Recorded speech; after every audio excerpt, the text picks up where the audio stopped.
जय हिंद मेरे डियर साथी, मैं आपका साथी विकास। और आज हम देखने वाले हैं फार्माकोथेरापेटिक्स, जो हिंदी और इंग्लिश मिक्स करके ऑन किया गया था टारगेट बैच, उसका डे नंबर 2 है। डे नंबर 1 में हमने इंग्लिश मीडियम केवल देखा था। आज हम हिंदी मीडियम में भी फार्माकोथेरापेटिक्स होता क्या है इसको डिटेल में देखने वाले हैं। क्या क्या चीज़ इसमें हम देखने वाले हैं, फार्माकोथेरापेटिक्स क्या होता है, इसको इंट्रोडक्शन वीडियो, इसका स्कोप क्या होता है, इसका ऑब्जेक्टिव, मतलब इस वाले पोर्शन को हम डिटेल में देखेंगे।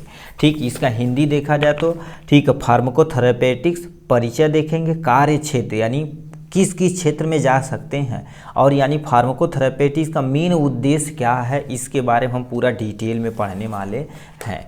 तो आपके सामने ये रहा प्यारा सा नोट फार्माकोथेरापेटिक्स का। और आपसे अनुरोध है, अभी तक अपने टारगेट बैच ज्वाइन नहीं कियागा तो प्लीज़ अब ज़रूर से ज्वाइन कर लीजिए, क्योंकि आपके पास बहुत ही कम टाइम बचा हुआ है एग्ज़ाम के लिए।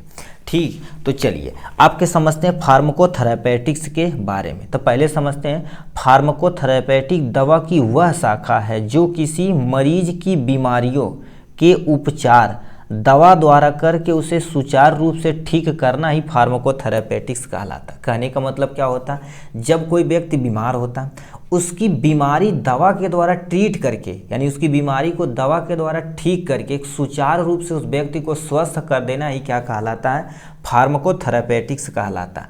सुने होंगे, जैसे कहते हैं यार कीमोथेरेपी खुला हुआ, मतलब केमिकल के जरिए उसकी उपचार किया जाता है। तो यहाँ पर लिखा फार्माकोथेरापेटिक्स, फार्मा मतलब दवा होती, थेरापेटिक मतलब उसका उपचार करना।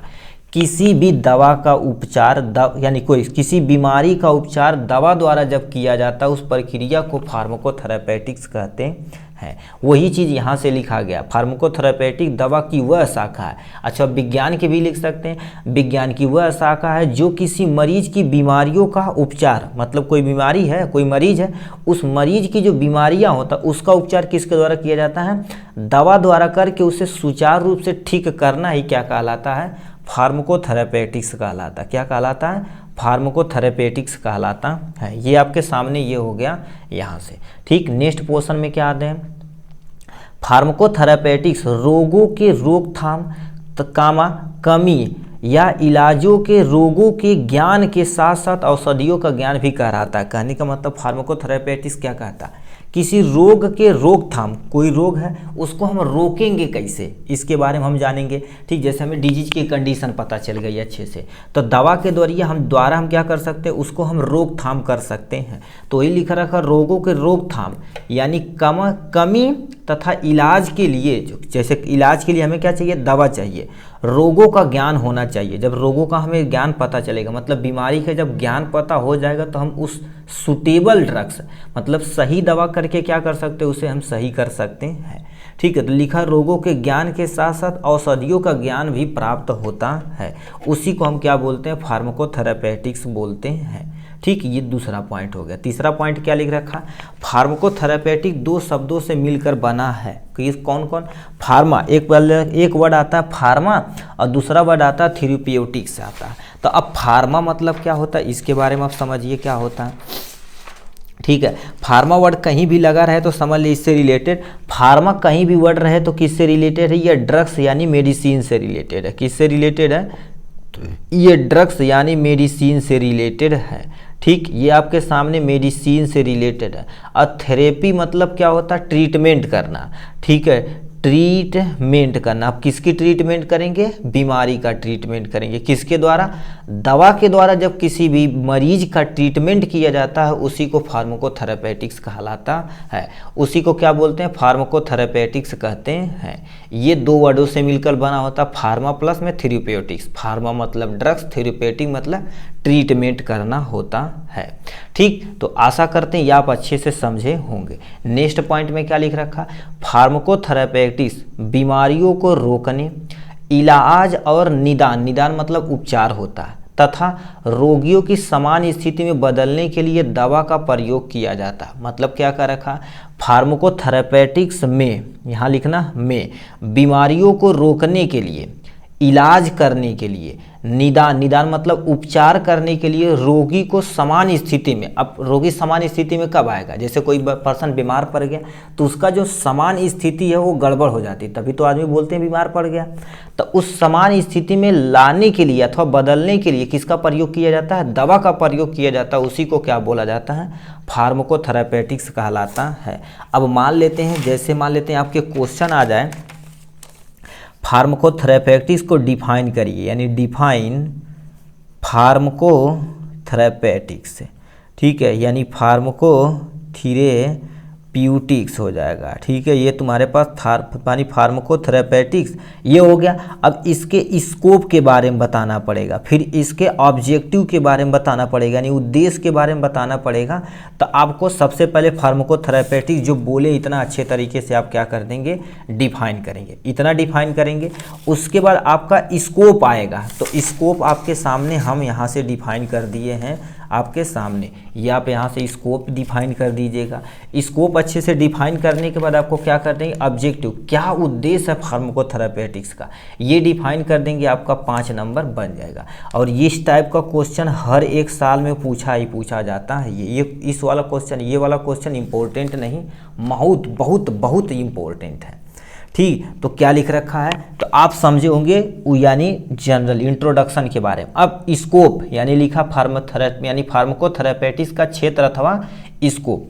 यदि आप फार्माकोथेरेपेटिक्स पढ़ लेते हैं तो आप क्या क्या जान जाएंगे, डिजीज के बारे में जान जाएंगे, डिजीज का कंडीशन जान जाएंगे, और डिजीज की किस दवा के द्वारा ट्रीटमेंट किया जाए वो सब जान जाएंगे। तो आप किन किन क्षेत्रों में जा सकते हैं, इन क्षेत्रों में जा सकते हैं। पहले रखा कीमोथेरेपी।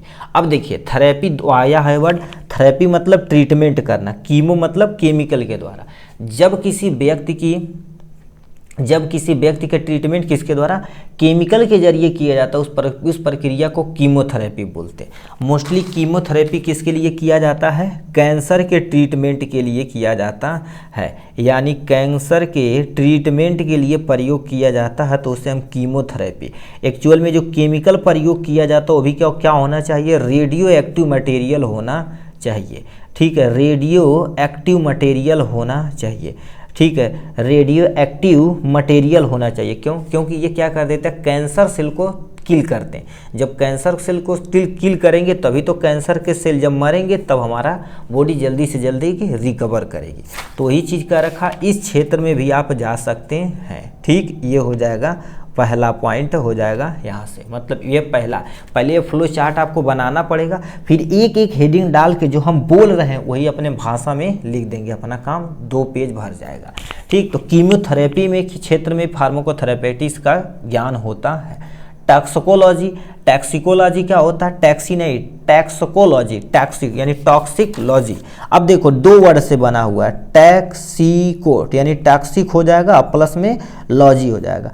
टॉक्सिक मतलब सुने होंगे आप जहर के बारे में, ठीक है, और लॉजी मतलब क्या होता है, इसका अध्ययन करना, क्या करना, इसका अध्ययन करना। जब किसी जहर का अध्ययन किया जाता है तो उसको हम क्या बोलते हैं, टॉक्सिकोलॉजी बोलते हैं।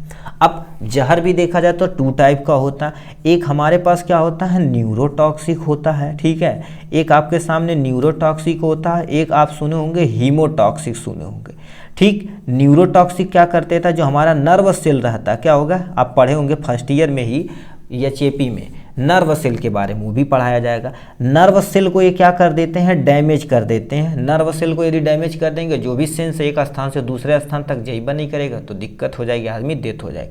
हीमोटॉक्सिक, हमारे शरीर के अंदर जो ब्लड रहता है हीमोग्लोबिन को ये धीरे धीरे क्या कर देते हैं, रैप्चर करने लगते हैं। जब हीमोग्लोबिन को रैप्चर करेंगे तो हमारा शरीर अपने आप डैमेज हो जाएगा। तो यानी ये जहर जो होते हैं, आप फार्माकोथेरेपेटिक्स के बारे में पढ़ रहे हैं तो टॉक्सिकोलॉजी का भी क्षेत्र में जा सकते हैं, ठीक। तो ये हो जाएगा इनके बारे में, ठीक है। ये होगा कार्य क्षेत्र, इस क्षेत्र में भी आप काम कर सकते हैं। अभी देखो बंगाल वाले जो होते हैं, ठीक है, वो सब सांप के बारे में बहुत तगड़ा जानते हैं। क्योंकि उस एरिया में सांप बहुत जहरीले होते हैं, हीमोटॉक्सिक न्यूरोटॉक्सिक एक्सपर्ट होते हैं। तो वही यानी 2 तरह के जहर होते हैं, हीमोटॉक्सिक और न्यूरोटॉक्सिक, ठीक है। तो लिख देंगे स्टडी ऑफ पॉइजन, यानी जहर की जो अध्ययन किया जाता है उसी को क्या बोलते हैं, टॉक्सिकोलॉजी बोलते हैं। तो इस क्षेत्र में भी आप जा सकते हैं, ठीक, नेक्स्ट में क्या लिखा, क्लिनिकल फार्माकोलॉजी, मतलब अपनी खुद की फार्माकोलॉजी खोल के क्लिनिक के तौर पे खोल के अब लोगों का क्या कर सकते हैं, उपचार कर सकते हैं। ठीक, क्यों, क्योंकि आपको फार्माकोथेरेपेटिक्स का अध्ययन यदि हो गया है तो आप डिजीज के बारे में जान गए, डिजीज की कंडीशन के बारे में जान गए, उस डिजीज में कौन सा दवा प्रयोग किया जाए ये सब जान गए, तो आप क्लिनिकल फार्माकोलॉजी आराम से खोल के आप चला सकते हैं, मतलब क्लिनिक के क्षेत्र में भी जा सकते हैं। चिकित्सा जन रोग के बारे में जा सकते हैं। चिकित्सा जन रोग क्या होता है, ऐसा चीज़ जो तुम्हारे पास क्या कर सकते हैं, चिकित्सालय, छोटे छोटे चिकित्सालय खुले होते हैं ना, उस क्षेत्र में जाके रोगों का इलाज कर सकते हैं आराम से। ठीक है, तो इस क्षेत्र में भी आप आराम से जाके लोगों का इलाज कर सकते हैं। ठीक है, एक चीज़, ठीक, मतलब अब चिकित्सा जन रोग मतलब क्या होता है, जैसे डॉक्टर के कारण होने वाले बीमारी, जब से कभी कभी अनजाने में बहुत सारी बीमारियां हो जाती हैं, ठीक है, हो जाती, तो उसके कारण से आप क्या कर सकते हैं, चिकित्सा जन क्षेत्र में भी जा सकते हैं। देखिए यहाँ पर साफ साफ लिखा हुआ चिकित्सा जन क्षेत्र, चिकित्सा जन रोग यानी डॉक्टर के कारण होने वाली रोग। कभी कभी कुछ रोग अनजाने में चिकित्सा पेशेवरों द्वारा प्रेरित किया जा सकता है, मतलब डिजीज का कंडीशन नहीं पता है, ठीक, तो वो दो एंटीबायोटिक दिए, नहीं ठीक हुआ, तो धीरे धीरे एंटीबायोटिक रेसिस्टेंस हो जाता है, तो इसके कारण से भी बहुत सारी बीमारियां उत्पन्न हो सकती है। तो आप एक्सपर्ट हैं तो इस डिजीज का भी आप क्या कर सकते हैं, बीमारी का इलाज कर सकते हैं, तो इस क्षेत्र में भी जा सकते हैं। तो ये दूसरा क्षेत्र हो जाएगा, ये आपके सामने तीसरा क्षेत्र हो जाएगा, ये आपके सामने चौथा क्षेत्र हो जाने वाला है। उसके बायोलॉजिकल हाफ लाइफ यानी 5वां नंबर देखा जाए तो बायोलॉजिकल हाफ लाइफ क्या होता है, कहने का मतलब कोई टैबलेट अथवा कुछ भी चीज़, मान लेते 500 mg का आप टैबलेट इंटर कर लिया अपने शरीर के अंदर, कुछ समय के बाद ये हमारे शरीर में वर्क करेगा तो इसका डिस्ट्रीब्यूशन होगा, मतलब एक स्थान से, ठीक है, दूसरे स्थान तक ये जाएगा, एक स्थान से जब दूसरे स्थान तक जाएगा तो हाफ यानी आधा, ठीक है, लगभग 50% क्या हो जाएगा, ये हमारे शरीर में चाहे डिस्ट्रीब्यूट हो जाएगा, चाहे अब्जॉर्ब हो जाएगा, चाहे क्षय हो जाएगा, तो केवल और केवल 250 mg बचा हुआ आफ्टर सम टाइम, कुछ समय के बाद, तो ये हाफ इसकी लाइफ बचा हुआ, इसी को बायोलॉजिकल अर्ध लाइफ बोला जाता है। इस क्षेत्र में भी आप जा सकते हैं, ठीक, अध्ययन के लिए। ठीक, जीन आधारित चिकित्सा, जीन आधारित चिकित्सा क्या होती है, यदि फार्माकोथेरेपेटिक्स के बारे में बढ़िया अच्छे से नॉलेज है तो जीन थेरेपी, अब जीन क्या होती है, आप डीएनए थोड़ा सा नॉलेज होगा, किसके बारे में, डीएनए के बारे में नॉलेज होगा, ठीक है, तो डीएनए के बारे में नॉलेज होगा, तो डीएनए की जो सबसे छोटी यूनिट होती है उसी को क्या बोलते हैं, जीन बोलते हैं। अब बताइए, इस जीन की जो बीमारी है एक पीढ़ी से दूसरी पीढ़ी में जा रही है, अब जीन थेरेपी में क्या करते हैं, इस जीन को निकाल के कोई दूसरा जीन इसकी जगह इम्प्लांट कर देते हैं, जो एक हेल्दी जीन रहता है, ठीक है, एक हेल्दी जीन रहता है, इसके अंदर इम्प्लांट किया जा सकता है, जो बायोटेक्नोलॉजी के द्वारा पॉसिबल है, तो जीन आधारित चिकित्सा के अंतर्गत जा सकते हैं। नेक्स्ट में लिखा फार्माकोजेनेटिक्स, जेनेटिक लेवल पे जो जैसे ना कुछ ऐसी बीमारियाँ होती हैं जो जेनेटिक एक पीढ़ी से दूसरी पीढ़ी में जाती हैं, तो जेनेटिक जो होती हैं उसको भी आप क्या कर सकते हैं, ट्रीट कर सकते हैं, इसमें भी जा सकते हैं। नेक्स्ट में तुम्हारे पास क्या लिख रखा है, जीन आधारित में, मतलब इसमें अब डीएनए से खेलेंगे मस्त तरीके से, ठीक है, तो इसमें तुम्हारे पास किया जाता है लैब वगैरह में जीन को क्या कर दिया जाता है, बनाया जाएगा, जैसे पीसीआर चला दिया जाएगा, पॉलीमर चेन रिएक्शन चला दिया जाएगा, पॉलीमर चेन रिएक्शन हो जाएगा पीसीआर, जैसे अभी कहीं पाए कहीं रेप हो गया, वहाँ से एक छोटा सा डीएनए का टुकड़ा पाएँ तो इस पर जब पीसीआर चला देंगे तो पॉलीमरेज चेन रिएक्शन हो जाएगा, तो ये बहुत लंबा डीएनए बन जाएगा। अब एक छोटा छोटा टुकड़ा करके आप अध्ययन करिए, कोई टेंशन नहीं, ठीक है, तो इसमें फार्माकोजेनेटिक्स में यही लोग करते हैं। ठीक, फिर तुम्हारे पास क्या दे रखा है, चिकित्सा सूचांक में जा सकते हैं। चिकित्सा सूचांक में क्या हो जाता है, जैसे किसी दवा को खुराक बनाना रहे, कितनी खुराक में देना, कितना डोजेज के फॉर्म में देना, तो इसमें आप जा सकते हैं। ठीक, तो ये तुम्हारे पास हो जाएगा इनके बारे में। तो हमने टोटल 7 देख लिया, 8 देख लिया। 8 क्षेत्र में आप जा सकते हैं, कईयों क्षेत्र होता जो इम्पोर्टेंट है वही हमने यहाँ पर नोट डाउन किया है। ठीक, तो इतने क्षेत्र में आप क्या कर सकते हैं, जा सकते हैं। ठीक, ये हो गया इनके बारे में। ये अब हम क्या कर, एक बचा हुआ है उद्देश्य, यानी फार्माकोथेरेपेटिक्स का उद्देश्य, मेन उद्देश्य क्या है इसके बारे में यहाँ से देख लेते हैं। क्या लिख रखा है, मेन उद्देश्य यानी फार्माकोथेरेपेटिक्स। अब सही दवा का आपके पास ज्ञान हो गया, सही बीमारी के बारे में हो गया, तो उचित दवा देकर आप सही कर देंगे। तो लिखा दवा का सही और उचित उपयोग सुनिश्चित करना। अब देखिए डिजीज के बारे में आपको पता हो गया, तो सही दवा और उचित उपयोग में लाकर उस दवा को द्वारा बीमारी का ट्रीटमेंट कर सकते हैं। तो इसका उद्देश्य यह होता है, इसीलिए फार्माकोथेरेपेटिक्स लोग पढ़ते हैं। कम से कम कीमत पर, यानी कम से कम कीमत पर, ठीक है, यानी गुरुत्वापूर्ण और प्रभावी दवा उपलब्ध कराना। मतलब जो तुम्हारे पास कम से कम कीमत में मतलब जिसका फीचर तगड़ा हो, ऐसी दवा देना, और ज़्यादा से ज़्यादा वो प्रभाव करे उस बीमारी पर, उसको उपलब्ध कराना फार्माकोथेरेपेटिक्स का उद्देश्य होता है। रोगी अनुपालन सुनिश्चित करना। रोगी को अनुपालन मतलब जैसे रोगी के बारे में पूरा देखिए, रोगी को डिजीज की कंडीशन बताना। क्या बताना है? डिजीज की कंडीशन बताना। भैया आपका डिजीज इस कंडीशन पे है, यदि आप प्रॉपर अमाउंट में ड्रग्स अथवा मेडिसिन लेते हैं तो आप जल्दी से रिकवर हो जाएंगे। तो ही रोगी को क्या कहते हैं, इस ड्रग्स को आप जो देंगे, यानी टेक करने के लिए, लेने के लिए, मतलब कब लेना है, टाइम टू टाइम, सही डोज, सही प्रॉपर अमाउंट में, सही टाइम पे, सब कुछ मैनेज करना, ये आपका काम है। जो फार्माकोथेरेपेटिक्स किससे करवाता है? रोगियों से करवाता है।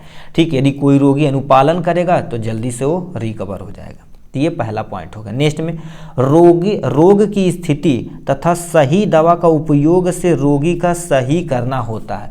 रोग की स्थिति आप जान जाएंगे और सही दवा का यदि प्रयोग करेंगे तो रोगी सही जल्दी से क्या होगा, रिकवर हो जाएगा। और जल्दी से रिकवर होगा तो आप जान ही रहे हैं, बल्ले बल्ले, क्योंकि फार्माकोथेरेपेटिक्स में सब कुछ आप जान रहे हैं। दवा के बारे में पूरा नॉलेज हो चुका है, डिजीज के बारे में पूरा नॉलेज हो चुका है, तो सही दवा का उपयोग करके रोगी को सही करना मतलब ठीक करना होता है।